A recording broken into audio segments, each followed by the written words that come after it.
Assalamualaikum warahmatullahi wabarakatuh. Perkenalkan, nama saya Cindy Aulia dari kelas 12 MIPA 2. Di sini saya akan membahas tentang inti atom dan iptek nuklir. Materi ini akan dibagi menjadi 3. Yang pertama, karakteristik inti atom. Yang kedua, radioaktivitas. Yang ketiga, iptek nuklir. Yang pertama, karakteristik inti atom. Berdasarkan teori atom Bohr, sebuah atom tersusun atas kulit dan inti atom. Sebagian besar massa atom terpusat di inti atom. Partikel penyusunnya adalah proton dan neutron. Proton merupakan partikel bermuatan positif dengan muatan 1,6 kali 10 pangkat negatif 19 volume dan massanya 1,6726 kali 10 pangkat negatif 27 kg. Neutron merupakan partikel tidak bermuatan dan bermassa 1,6749 dikali 10 pangkat negatif 27 kg. Di luar inti atom terdapat kulit yang atas elektron. Elektron bermuatan negatif dengan muatan 1,6 kali 10 pangkat negatif 9 coulomb dan bermassa 9,1095 dikali 10 pangkat negatif 31 kg. Simbol unsur. Dalam tabel periodik atom, suatu unsur secara umum dinamakan dengan A nomor massa, sedangkan Z nomor atom, X adalah lambang suatu unsur. Nuklida. Nuklida adalah suatu inti atom ditandai dengan jumlah proton dan neutron tertentu. Macam-macam nuklida. Yang pertama, isotop. Isotop yaitu unsur-unsur yang memiliki nomor atom sama tetapi memiliki nomor massa berbeda. Yang kedua yaitu isobar. Isobar yaitu unsur-unsur yang memiliki nomor massa sama tetapi memiliki nomor atom berbeda. Yang ketiga, isoton. Isoton yaitu unsur-unsur yang memiliki jumlah neutron sama tetapi memiliki nomor atom yang berbeda. Energi ikat inti. Massa total inti atom ternyata lebih kecil daripada massa partikel penyusunan. Hal ini menunjukkan bahwa pada pembentukan inti ada sejumlah massa proton dan neutron yang hilang. Yang hilang ini disebut dengan defek massa, berubah menjadi energi yang mengikat proton dan neutron menjadi inti atom energi. Inti atom energi ini disebut dengan energi ikat inti. Defek massa. Rumus defek massa yaitu defek massa sama dengan jumlah atom dikali massa proton ditambah jumlah massa dikurang jumlah atom dikali massa neutron dikurang massa inti. Energi ikat inti.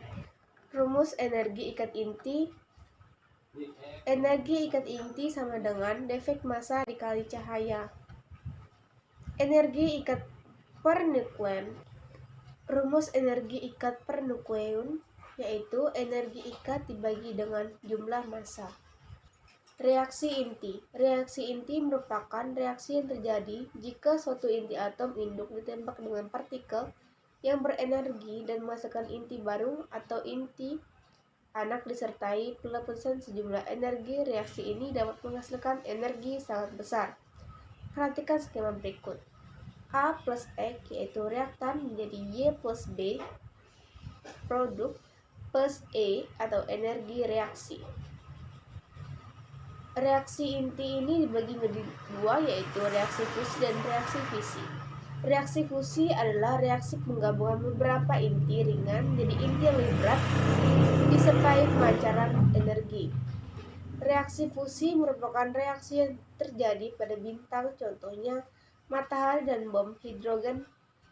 Reaksi fusi hanya dapat terjadi dalam keadaan suhu sangat tinggi, yaitu sekitar 180 derajat Celcius. Yang kedua, reaksi fisi. Reaksi fisi adalah reaksi pembelahan inti atom berat menjadi atom baru yang lebih ringan dan disertai dengan pelepasan energi. Reaksi fisi yang terjadi secara beruntun disebut juga reaksi berantai sehingga menghasilkan energi besar. Reaksi fisi berantai ini digunakan sebagai dasar pembuatan reaktor nuklir dan bom atom. Spektrum atom hidrogen. Spektrum hidrogen ini adalah susunan pancaran dari atom hidrogen saat elektronnya melompat atau bertransisi dari tingkat energi tinggi kulit luar ke tingkat rendah kulit lebih dalam. Transisi ini akan menghasilkan pancaran cahaya atau foton dengan panjang gelombang yang berbeda, tergantung dari seberapa besar selisih energi antara kulit susunan pancaran dari atom hidrogen dibagi menjadi berapa rangkaian spektral dengan panjang gelombang yang dihitung formula Rydberg. Spektrum atom hidrogen dibagi menjadi 4, yaitu yang pertama, deret Lyman, terbentuk pada transisi elektron dari kulit luar menuju kulit dasar lintasan elektron. Deret ini terletak pada spektrum cahaya ultraviolet. Rumus deret Lyman yaitu 1 per panjang gelombang sama dengan konstan Rydberg dalam kurung 1 per 1 kuadrat dikurang 1 per n kuadrat. Yang kedua, deret Balmer. Deret Balmer terbentuk pada transisi elektron dari kulit luar menuju kulit kedua lintasan elektron. Deret ini terletak pada spektrum cahaya tampak. Rumusnya yaitu 1 per panjang gelombang sama dengan R dalam kurung 1 per 2 kuadrat dikurang 1 per n kuadrat. Yang ketiga, deret Paschen, terbentuk pada transisi elektron dari kulit luar menuju kulit ketiga lintasan elektron. Deret ini terletak pada spektrum cahaya inframerah 1. Rumusnya yaitu 1 per panjang gelombang sama dengan konstanta dalam kurung 1 per 3 kuadrat dikurang 1 per n kuadrat. Yang keempat, deret Beckert, terbentuk pada transisi elektron dari kulit luar menuju kulit keempat lintasan elektron. Deret ini terletak pada spektrum cahaya inframerah 2, yang rumusnya 1 per panjang gelombang sama dengan konstanta Rydberg dalam kurung 1 per 4 per kuadrat dikurang 1 per n kuadrat. Contoh soal yaitu massa atom O dengan bilangan oksidasi 16 dan jumlah elektron 8 adalah 15,995 satuan massa atom. Massa hidrogen 1,008 satuan massa atom dan massa neutron adalah 1,0089 satuan massa atom. Itulah defek massa partikel tersebut membentuk atom hidrogen. Yang diketahui, oksidasi sama dengan 16, jumlah elektron sama dengan 8, massa hidrogen 1,008, massa neutron sama dengan 1,0089, massa inti yaitu 15,995, yang tanya defek massa partikel. Pembahasannya, defek massa sama dengan jumlah elektron dikali massa hidrogen ditambah jumlah elektron bilangan oksidasi dikurang jumlah elektron dikali massa neutron dikurang massa inti. Defek massa sama dengan dikali 1,008 ditambah dalam kurung 16 dikurang 8 tutup kurung dikali 1,009 dikurang 15,995. Defek massa sama dengan 8,064 ditambah 8,072 dikurang 15,995. Defek massa sama dengan 16,136 dikurang 15,995, yaitu 0,141 satuan massa atom. Jadi defek massa partikel tersebut membentuk atom hidrogen yaitu 0,141 satuan massa atom. Radioaktivitas. Radioaktivitas adalah gejala terpancarnya partikel-partikel radioaktif peluhuran inti dalam rangka menuju inti stabil. Inti-inti yang mengalami peluhuran ini disebut inti radioaktif. Desentralisasi ini dapat terjadi karena buatan manusia, yaitu dengan cara menembak suatu inti dengan partikel lain. Peristiwa tersebut dinamakan transmutasi. Inti unsur yang secara spontan memancarkan sinar atau radiasi, baik berpartikel maupun gelombang elektromagnetik yang menyeluruhi atau berdisintegrasi, dinamakan radioaktif, sedangkan sinar yang dipancarkan disebut dengan sinar radioaktif. Sinar radioaktivitas pertama kali ditemukan oleh Henry Becquerel pada tahun 1896. Sinar radioaktif. Ada 3 jenis sinar radioaktif yang dihasilkan dari peluhuran inti radioaktif. Sinar-sinar tersebut yaitu sinar alfa, sinar beta, dan sinar gamma. Yang pertama, sinar alfa. Radiasi alfa terbentuk saat suatu unsur radioaktif memancarkan partikel alfa dan membentuk unsur baru dalam proses yang disebut peluhuran alfa. Alfa mempunyai sifat-sifat sebagai berikut. Yang pertama, sinar alfa merupakan inti atom helium yang bermuatan positif besar, muatan 2 kali muatan elektron. Seperti yang kita ketahui, muatan elektron itu 1,6 kali 10 pangkat negatif 19. Yang kedua, dapat menghitamkan plat film yang dilewatinya. Yang ketiga, dapat membelok di dalam medan listrik dan medan magnet. Yang keempat, memiliki daya ionisasi paling kuat dibanding sinar radioaktif lainnya. Yang kelima, memiliki daya tembus paling lemah di antara sinar radioaktif lainnya. Yang keenam, berjangkauan beberapa meter di udara dan 10 pangkat negatif 2 di dalam logam. Yang kedua, sinar beta. Inti tidak stabil yang memiliki jumlah neutron lebih banyak daripada jumlah protonnya akan memancarkan partikel beta. Pada peristiwa pemancaran beta, terbentuknya sinar beta yang dapat berupa elektron, bisa jadi bermuatan listrik negatif atau positif yang bermuatan listrik positif. Sifat-sifat dari sinar beta sebagai berikut. Yang pertama, sinar beta merupakan elektron berenergi tinggi berasal dari inti atom, bukan dari kulit atom, dan bermuatan 1,6 kali 10 pangkat negatif 19 coulomb. Yang kedua, dapat membelok dalam medan magnet dan medan listrik. Yang ketiga, tembusnya lebih out dari daya tembus sinar alfa, tetapi daya ionisasinya lebih lemah dibandingkan sinar alfa. Yang keempat, jangkauan di udara dan logam lebih jauh dibandingkan sinar alfa. Yang ketiga yaitu sinar gamma. Sinar gamma merupakan radiasi gelombang elektromagnetik yang dipancarkan oleh inti atom tereksitasi. Inti yang memancarkan sinar Y memiliki nomor massa dan nomor atom. Tetapi sifat-sifat sinar gamma sebagai berikut. Yang pertama, sinar gamma tidak bermuatan listrik sehingga tidak membelok dalam medan listrik maupun dalam medan magnet. Yang kedua, memiliki daya tembus paling kuat tapi daya ionisasi paling lemah di antara sinar radioaktif yang lainnya. Yang ketiga, sinar gamma merupakan radiasi gelombang elektromagnetik sehingga laju sama dengan laju cahaya. Interaksi sinar radioaktif dengan bahan. A. Serapan atau pelemahan.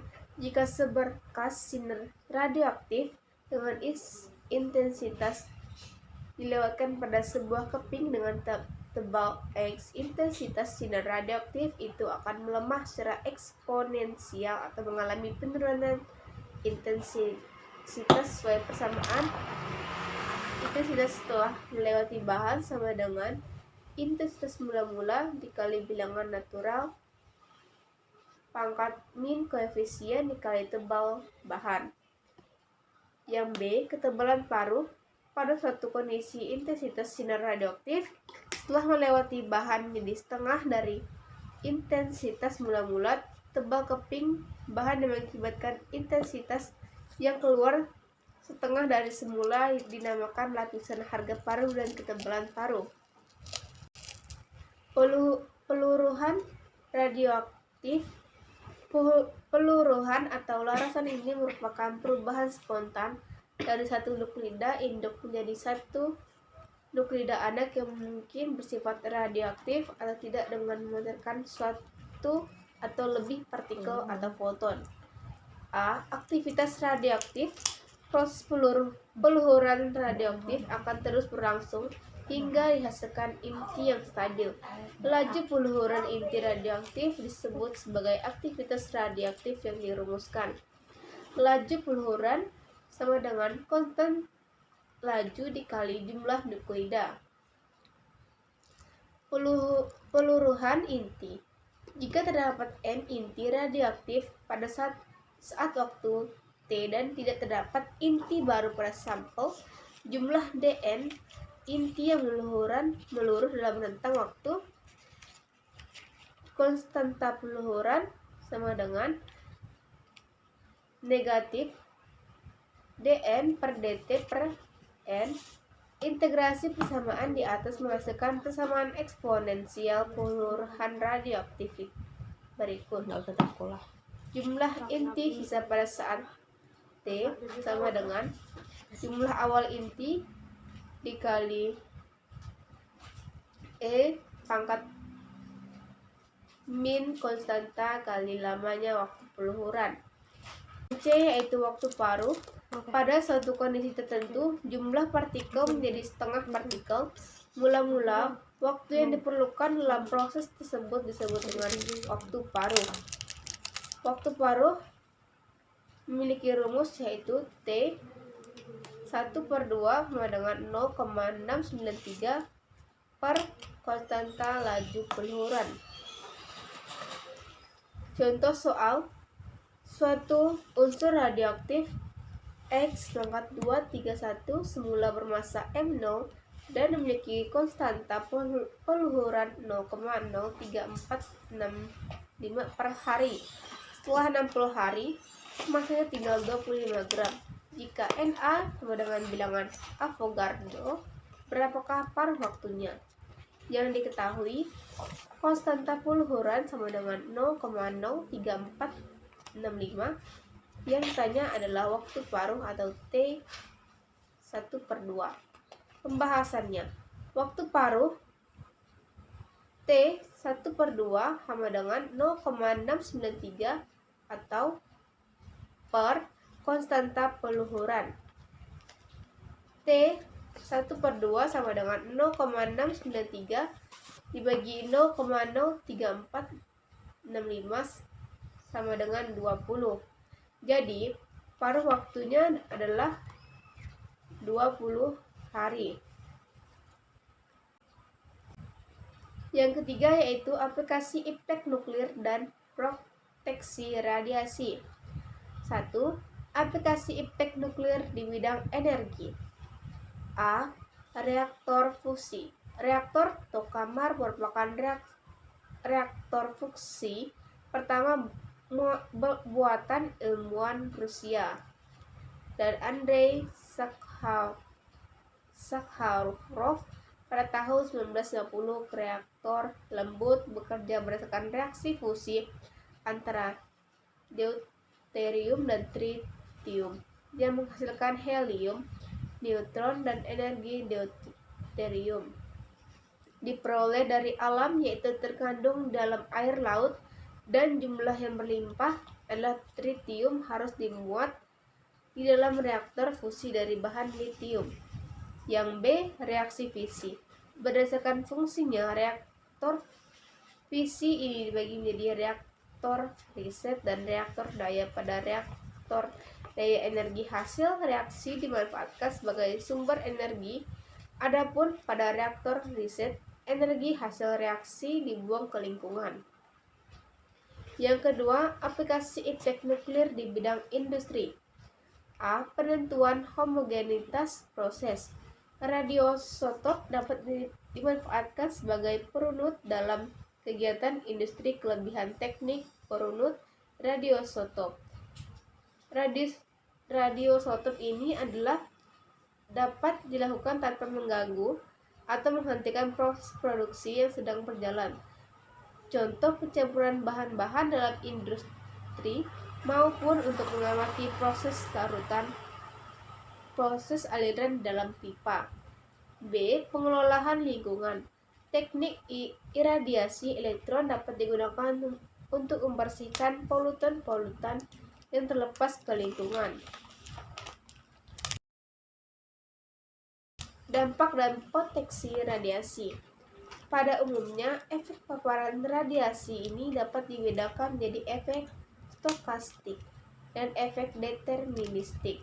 Efek stokastik adalah efek yang timbul pada sistem biologi, sel maupun molekul yang tidak mempunyai batas tertentu, sedangkan efek deterministik adalah efek yang muncul apabila dosis yang diterima melebihi dosis dan umumnya terjadi dalam waktu relatif singkat dan menyebabkan sel mati. B. Nilai batas dosis. Nilai batas dosis ini merupakan batas maksimal dosis yang boleh diterima oleh seorang yang terkena paparan radiasi. C. Prinsip proteksi radiasi. Yang pertama, perisai untuk melindungi diri dari pancaran radiasi pengion. Yang kedua, jarak untuk mengurangi resiko terkena paparan radiasi, posisikan diri jauh dari sumber radioaktif. Yang ketiga, waktu mengurangi waktu berada di sekitar sumber radiasi. Sekian materi yang dapat saya berikan. Kurang lebihnya mohon maaf. Wabillahi taufiq wal hidayah. Assalamualaikum warahmatullahi wabarakatuh.